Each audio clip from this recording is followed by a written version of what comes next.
Baby, it's cold outside, and for the likes of talent hotbeds, California, Florida, Georgia, and Texas, cold is relative, and it isn't necessarily keeping those players from getting onto the field throughout the winter months. But for those players in states where the cold will freeze you to the bone and snow is more than a novelty, they're pining for spring and summer. Welcome into another Coffee and Curveballs. I'm Cory McCartney, that shooter, Hunt and shooter. With the release of the updated 2027 rankings comes your must-see cold weather 15. Being a product of a cold weather state yourself, these player situations is one you understand all too well.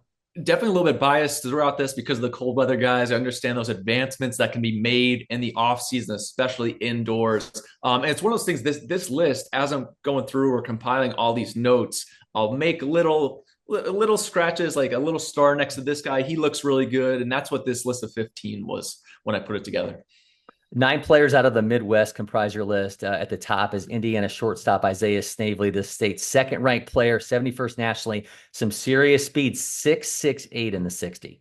I mean, honestly, he could be too low in the long run. 6'3", 185. He's a 6'6" runner, hits from the left side, slows things down. The forward movement, he really controls it well. It's a heavy barrel. I'm building myself up about this guy. I talked about going to Tennessee on our last episode. May have to go to Indiana because this 27 class in Indiana is outstanding. And Snavely is a huge reason, a guy that I'm really excited to see. Yeah, Indiana quietly been putting together some ridiculous classes of kids coming out the last few years. And Yes. Snavely, joined by right-hander Cole Cheatham, who's topping out at 92, 102 in the class. Shortstop Braden Ring, a two-time junior feature gamer at 251.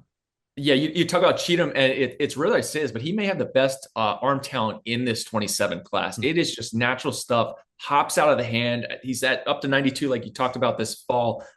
I almost expect him to be even higher. It's just an electric arm and comes out of the hand really well. He's going to be dominating some guys throughout that. But it really is just the state of Indiana is outstanding at producing these guys. And I always say silky jumpers and power arms. That's what Indiana does. Illinois lands 2 players in this list, shooter shortstop Jackson Tucker and two-way Trevor McClure, who you may remember from such appearances as the Midwest Super Sophomore Games and Illinois State Games.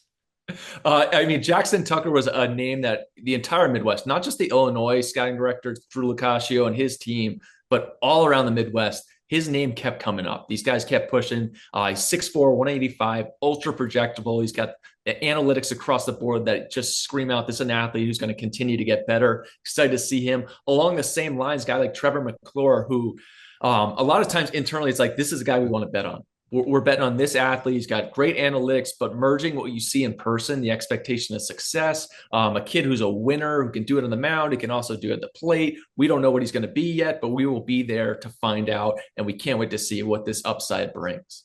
Yeah, and fingers crossed there that my Simpsons line with Troy McClure actually lands, but also a pair out of Iowa, right-hander Brady Hicks, who's a past junior feature gamer, and Braylon Bingham. And what stands out about Bingham shooter is that he's listed as an athlete. Just an absolute athlete. He's 3 sports superstar, just moves on to the next one and picks it up as he goes. It's impressive. 6'2", 160. He's going to continue to fill out.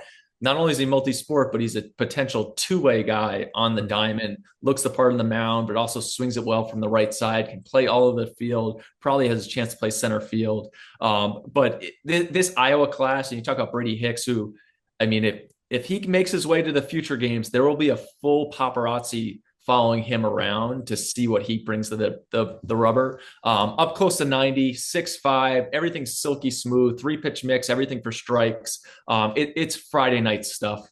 And that's what guys are going to be monitoring from the college side throughout the summer, getting multiple looks at him, even going into that late Iowa high school season. Guys may have to come off the road, leave Lake Point for a minute to go to those cornfields and see what Brady Hicks can do. Yeah, that's a beast in itself, right? Trying to figure out how you scout Iowa while their high school season, and this is the midst of the high-level travel ball that's played throughout the country. Oh, Routing yeah. out the Midwest, Beckett Shimpa is the lone representative for Minnesota, 6'3" lefty from Maple Grove, nearly 2,400 spin on the fastball. Meanwhile, Wisconsin comes with shortstop Kyle Rogozinski, another player with junior feature games on his resume.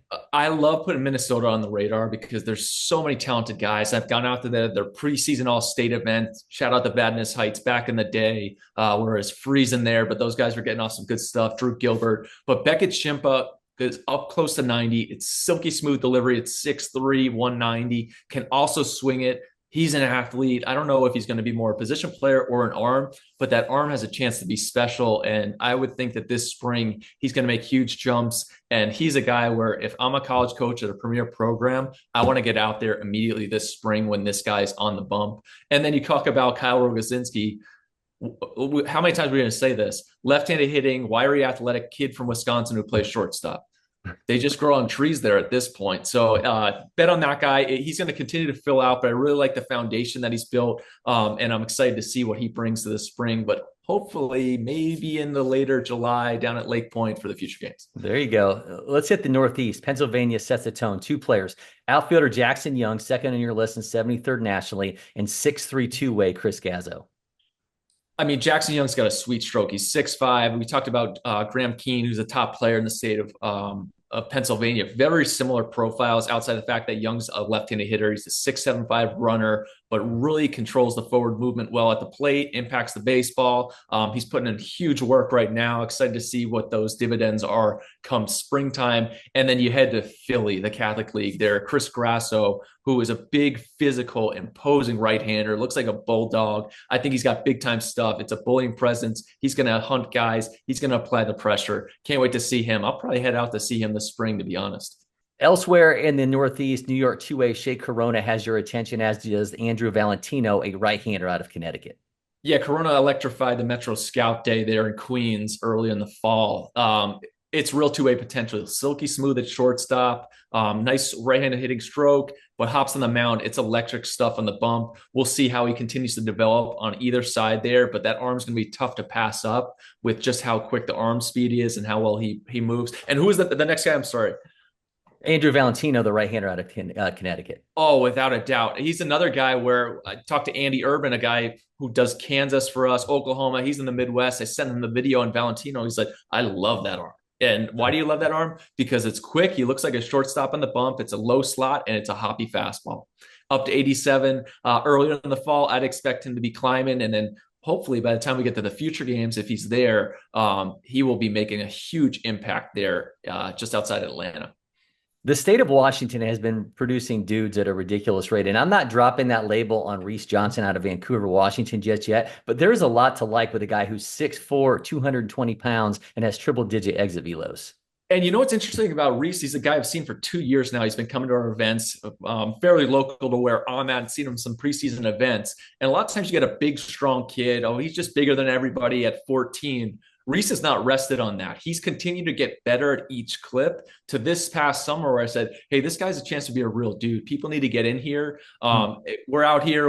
We got all the flannel. We got the lumberjacks. We got all these trees. He looks like he's chopping trees from the left side in the off season. And he's just looking to absolutely impact baseballs with the heaviest of lumbers.